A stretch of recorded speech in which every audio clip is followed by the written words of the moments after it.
أعوذ بالله من الشيطان الرجيم بسم الله الرحمن الرحيم ولا تؤتوا السفهاء أموالكم التي جعل الله لكم قياما وارزقوهم فيها واكسوهم وقولوا لهم قولا معروفا.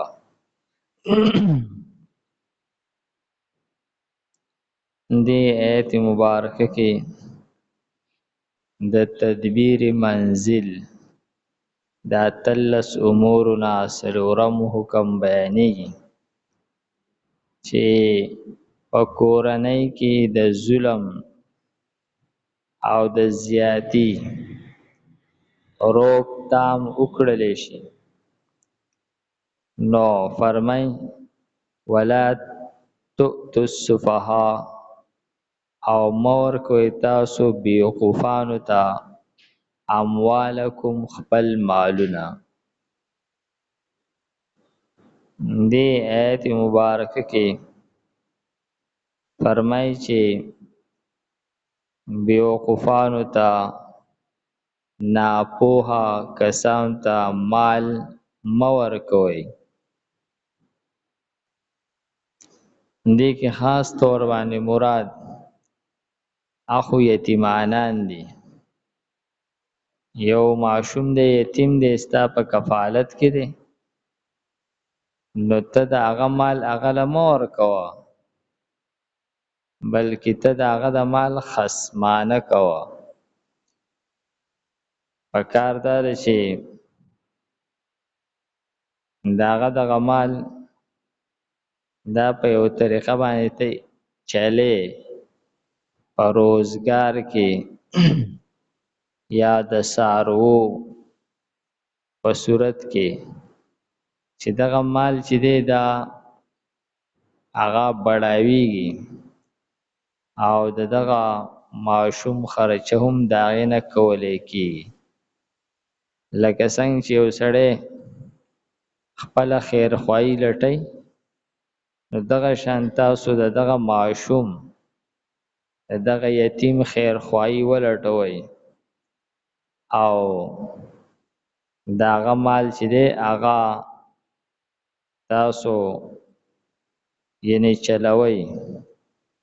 په روزګار کې یا د څارو په صورت کې، او دغه مال نه دغه معشوم خرچه داسې چلوئ چې د سرمایه په ځای برقراري او د خرچه د دغه سرمایې د ګټې نه کولی کېږي. دا خو د ټول نه بهتر صورت دی، ورنه کم سی کم د هغه مال هغه له په یو ځای نه ورکول، بلکې کم چې لازم خرچه ده هغه د دغه مال نه کولی کېږي او دغه مال د دې ماشوم دپاره ساتلی کېږي چې دی کله بالغ شي او په ښه بد پوه شي، نو بیا به دته د ده مال حواله کړلی شي. او فرمایي چې په دغه وخت کې په ده یو امتحان کول چې ده ته قدرې پیسې ورکړلی شي او سودا له ولېږلی شي چې دی اوس سودا کولی شي او که نه شي، دی په ګټه او نقصان پوهېږي او که نه. نو دغه امتحان به ترې هم اخیستلی کېږي. او فرمایي چې دا آیت خو خاص د یتیمانانو په باره کې دی، لیکن سفها لفظ عام دی. یتیم خو خامخا مراد دی، لیکن که یو کس یتیم نه دی او د مال خاوند دی، نو هغه هم د هغه مال مه ورکوئ چې دی ضایع نه کړي. یا ماشوم دی د مال مالک دی، نو دی د ده مال د ده په لاس باندې ضایع کوئ ما. یا یو سړی لوی سړی دی خو بیوقوفه دی نه پوهېږي، نو فرمایي چې د امام شافعی په نسبت باندې هغه تبم دا مال نه ورکول کی او امام ابو حنیفه رحم الله فرمای چې د 25 سال پورې به انتظار کولای کی کدا 25 سال پورې د سمج بوج راغی د مال به ته ورکول کی او کدا 25 سال نه پس سمج بوج را نغی بیا به ورکول کی او امام شافعی رحم الله فرمای چې تر سو پورې سمج بوج راغلی نه دله د مال ورکول نه دی پکار نو فرمای چې دغه کسان هم په دې کې شامل دي یا یو سړی دی هغه اسراف کوي مال بربادي ضایع کوي نو هغه مال مور کوي یا خپل ماشومان یو ماشوم د یتیم نه دی خو ماشوم دی نه پويږي دا غل ډیر مال ورکی او هغه دا مال د وجنا داغه خوې هم خراب شي هغه هم د خلی خوان خراب کی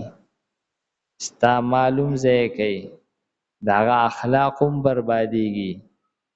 نو دا هم درست نه ده چې یو کس هغه معشوم لا یا ناپوه لا دون مال ورکی چې هغه دې ځای کېو داغه د اخلاق او د بربادۍ سبب وګرځي نو فرمایي چې تاسو بیوقوف ته مال مور کوئ التي هغه مال جعل الله لكم قياما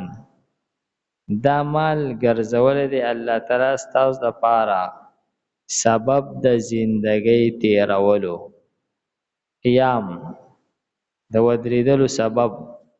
یعنی دا مال چینو تاسو په وجود کې طاقت تاسو به ودریدې شي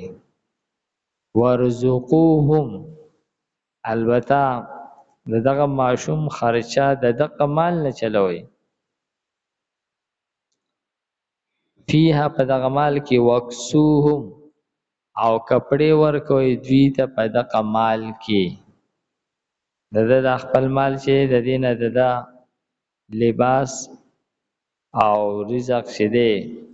دا ورکوي وقول لهم قولا معروفا او دوی ته خپل خبره کوي بعض وخت خلک لمسونه وکي بهر خلک ولمسي ستا دون غټ مال له استاد تر شې دینو هغه هړپ کړي دی او تاته ونه خو تاپی د ژوند نمازي وانه غستلې دا دې ځان لوهي نو تا دې معشوم ته کدي سي غلطه لمس سوکوخي او دې پړ کې بدزن شي چیر زما دا مال چې دې ته زما د اتر غلې یا دې مال نه راکې نو تاسو هغه د خپل خبر وکي چې بچي دا استعمال له زما سره امانت دی او تعالی ځکه نظر کوم چې ته به وس په یو ساعت کې ختم کی تا ته د دې د اهمیت پته نشته دی او دا ستاسو د پوره ژوندۍ سرمایه ده دا مزه کو نو فرمایي چې تاسو هغه ته یو دې خبرو کې چې په مطمئن یي که خلکو لمسولې چې دغه غلط سوچ دا د ذهن دوزي ولا تؤتوا السفهاء او مور کوئی بیوقفانو تا اموالکم خپل مالونا التي هاغ مالونا جعل الله چې ګرځولې دی الله تعالی لكم ساز پارا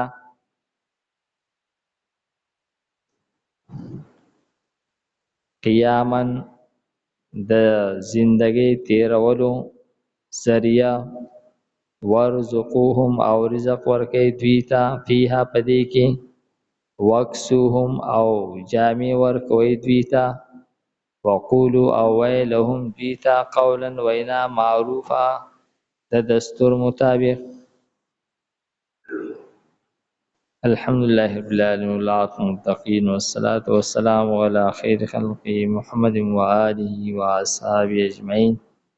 پروردگارا مونږ ته د قرآن پاک سمجھ بوج را نصیب کړي، د مرګ نه مخکې د عمل کولو توفیق راکړي.